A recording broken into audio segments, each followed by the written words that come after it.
ইনকিলাব মঞ্চের মুখপাত্র শরীফ ওসমান হাদীর মৃত্যুর খবরে সারা দেশে ছড়িয়ে পড়ে বিক্ষোভ। তার এই মৃত্যুর ঘটনায় দেশের বেশ কিছু জায়গায় চলে ব্যাপক ধ্বংসযজ্ঞ।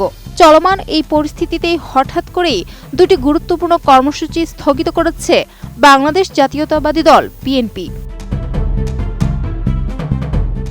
বিষয়টি নিশ্চিত করে দলটির মিডিয়া সেলের সদস্য শায়রুল কবির খান বলেন, দেশের বর্তমান পরিস্থিতি বিবেচনায় পূর্ব ঘোষিত দুটি কর্মসূচি স্থগিত করা হয়েছে। একই সঙ্গে স্থায়ী কমিটির একটি জরুরি বৈঠক ডাকা হয়েছে। তিনি জানান, বৈঠক শেষে পরবর্তী কর্মসূচি ও রাজনৈতিক অবস্থান সম্পর্কে সিদ্ধান্ত জানানো হবে। বিএনপি সূত্র জানায়, শুক্রবার বিকেল ৩টায় রাজধানীর মানিক মিয়া এভিনিউর সেচ ভবনে বিএনপি মহাসচিব মির্জা ফখরুল ইসলাম আলমগীরের একটি কর্মসূচি আয়োজন করা হলেও তা স্থগিত করা হয়। পাশাপাশি স্থগিত করা হয়েছে দলের জ্যেষ্ঠ যুগ্ম মহাসচিব রুহুল কবির রিজভীরও একটি কর্মসূচি। নতুন বাংলাদেশ গড়তে এলো জুলফিকার স্টিল। জুলফিকার স্টিল, ইস্পাত দৃঢ় অঙ্গীকার।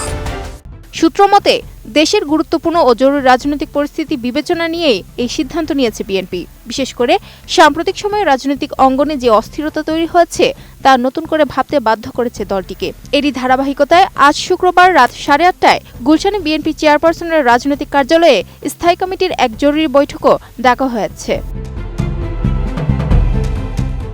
এই বৈঠকে ভার্চুয়ালি অংশ নিয়ে সভাপতিত্ব করবেন বিএনপির ভারপ্রাপ্ত চেয়ারম্যান তারেক রহমান। বৈঠকে দেশের চলমান রাজনৈতিক পরিস্থিতি, দলীয় সাংগঠনিক বিষয় এবং আসন্ন কর্মসূচি নিয়ে গুরুত্বপূর্ণ সিদ্ধান্ত আসতে পারে বলে জানিয়েছেন সংশ্লিষ্ট নেতারা। জানা গেছে, বৈঠকে নির্বাচন সামনে রেখে ফ্যাসিবাদ বিরোধী যুগপৎ আন্দোলনের শরিকদের সাথে আসন সমঝোতার বিষয়টিও চূড়ান্ত হতে পারে। এর আগে এ নিয়ে গুলশানে বিএনপির চেয়ারপারসনের রাজনৈতিক কার্যালয়ে শরিকদের সাথে বুধ ও বৃহস্পতিবার আলাদা করে ধারাবাহিক বৈঠক করেছে দলটি। শনিবারের মধ্যে এ ব্যাপারে চূড়ান্ত সিদ্ধান্ত জানাতে পারে বিএনপি। সাদিয়া সিদ্দিকা, এটিএন নিউজ।